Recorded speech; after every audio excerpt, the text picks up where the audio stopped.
कर्माबाई की खिचड़ी। मानता हूँ मैं तुम्हारी कृपा का हकदार नहीं, पर जानता हूँ तुमसे बड़ी करुणामयी सरकार नहीं। यह कहानी है भगवान श्री कृष्ण की प्रिय भक्त कर्माबाई की। कर्माबाई बचपन से ही अपने पिता जीवन राम को कृष्ण भगवान की पूजा करते हुए देखती थी। वह कभी भी कृष्ण भगवान को भोग लगाए बिना भोजन ग्रहण नहीं करते थे। जब कर्माबाई 13 साल की थी, तब एक दिन जीवन राम को तीर्थ पुष्कर स्नान के लिए जाने की इच्छा हुई, तो साथ में उनकी पत्नी भी पुष्कर स्नान के लिए गईं। जीवन राम अपनी बेटी को भी ले जाना चाहते थे, लेकिन दुविधा यह थी कि अगर वह सब घर से बाहर चले गए तो श्री भगवान कृष्ण को भोग कौन लगाएगा। तब जीवन राम ने इस नित्य कर्म की जिम्मेदारी कर्माबाई को सौंपी और कहा कि देखो बेटी कर्मा, सुबह भगवान कृष्ण को भोग लगाने के पश्चात ही तुम भोजन ग्रहण करना। कर्मा ने भी अपने पिता की हाँ में हामी भर दी।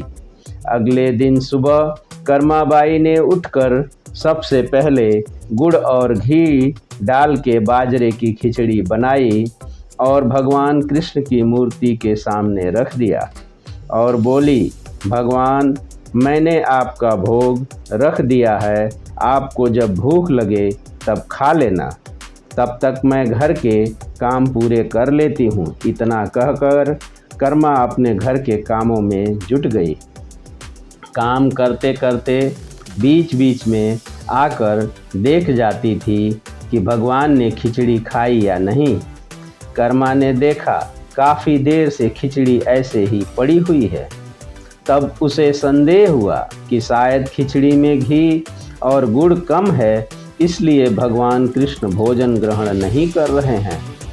कर्माबाई ने खिचड़ी में थोड़ा गुड़ और घी मिलाया और मूर्ति के सामने बैठ गई। वह बोली, भगवान, मेरे पिताजी जब खिलाते हैं तब आप खा लेते हैं, तो अब क्यों नहीं खा रहे हैं? अभी तो पिताजी बाहर गए हैं, उन्हें आने में बहुत दिन लगेंगे। तब तक आपको भोग लगाने की जिम्मेदारी मुझे दी है, इसलिए जब तक आप भोजन ग्रहण नहीं करेंगे तब तक मैं भी कुछ नहीं खाऊंगी।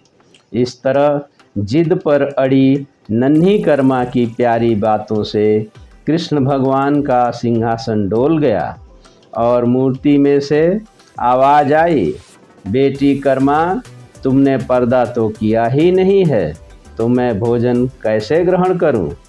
तब कर्माबाई ने मूर्ति के आगे अपनी चुनरी का पर्दा किया और कुछ ही समय में कृष्ण मूर्ति के सामने रखी खिचड़ी की थाली खाली हो गई।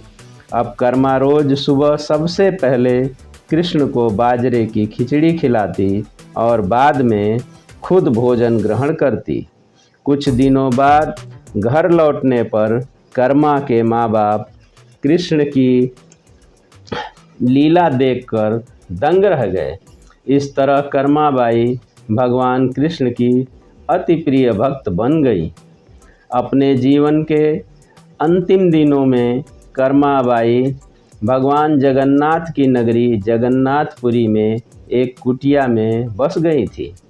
वहाँ पर एक दिन कर्माबाई की कुटिया के सामने एक तेजस्वी कांति वाला बालक आया और उसने कर्माबाई से कहा, मुझे भूख लगी है, माँ खाना दो। उस वक्त भी कर्मा अपने भगवान कान्हा को भोग लगा रही थी। कर्माबाई ने उस बालक को भी खिचड़ी खिलाया। उसके बाद से वही बालक हर रोज़ कर्माबाई के हाथ की खिचड़ी खाने आता था। यह सिलसिला कई वर्षों तक चलता रहा।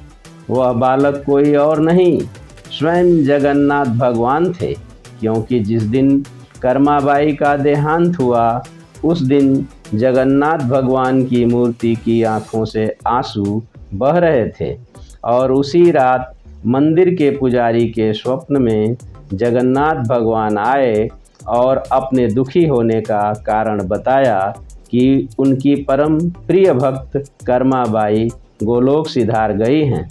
मैं रोज़ उनके हाथ की खिचड़ी खाता था, अब मुझे खिचड़ी कौन खिलाएगा। अगले दिन से मंदिर के पुजारियों ने निर्णय लिया कि भगवान को रोज़ बाजरे की खिचड़ी का भोग लगेगा और उस भोग का नाम दिया गया कर्माबाई की खिचड़ी।